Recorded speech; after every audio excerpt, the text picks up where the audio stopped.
Hello everyone, this is Sree studying 8th class in Saibaba High School. Today I would like to introduce you a new concept of chemical equations. A simple but powerful way to represent chemical equations. A chemical equations shows how substances react with each other to form new substances. It's like a recipe in chemistry. The substances we start with are called reactants and the new substances formed are called products.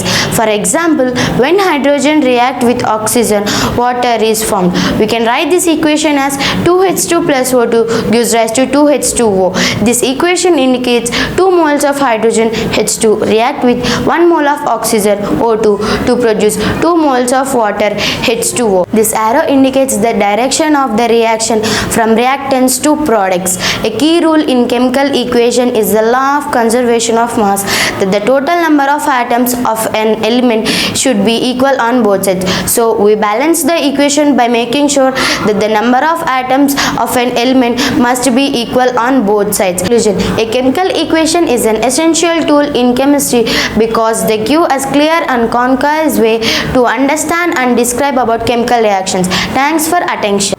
Hello everyone.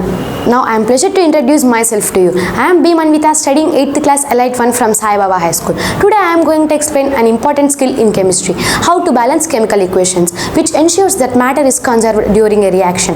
In a chemical reaction, the number of atoms on the left side reactants must be equal to the number of atoms on the right side products. This follows the law of conservation of mass. To balance an equation, we adjust the coefficients, the numbers in front of the molecules but not the subscripts, the small numbers within the chemical formula. Let's take an example. H2 plus O2 gives rise to H2O. Here we have 2 hydrogen atoms on both sides but only 2 oxygen atoms on the left and 1 oxygen atom on the right. To balance, we place 2 in front of H2O. H2 plus O2 gives rise to 2H2O. Now hydrogen has 4 atoms on right.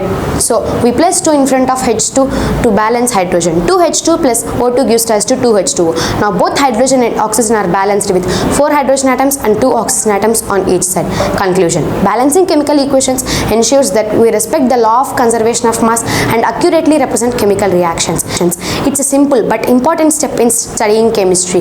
Thanks for your attention. Hello everyone, I am Hema studying 8th class in Saibaba High School. Today I am going to talk about the uses of balanced chemical equations and why they are important in chemistry. A balanced chemical equation shows the correct proportion of reactants and products in a chemical reaction. It has several uses. A law of conservation of mass. A balanced chemical equation confirms the mass of the reactants equals the mass of the products, meaning no atoms are lost or created during the reaction. Quantitative relationships. It helps us to calculate how much of each substance is needed or produced. For example, in the equation 2H2 plus O2 gives rise to 2H2O. We know that 2 molecules of hydrogen react with 1 molecule of oxygen to produce 2 molecules of water. This helps in real-world applications like designing chemical processes or industrial reactions. Predicting product amounts. Using a balanced equation, we can predict how much products will be made from a given amount of reactants. For example, we can determine how much water will be made from a given amount of hydrogen. Conclusion. In summary, balanced chemical equations are essential because they follow the conservation of mass, help in precise calculations, and predict amounts of reactions accurately. Thanks for your attention.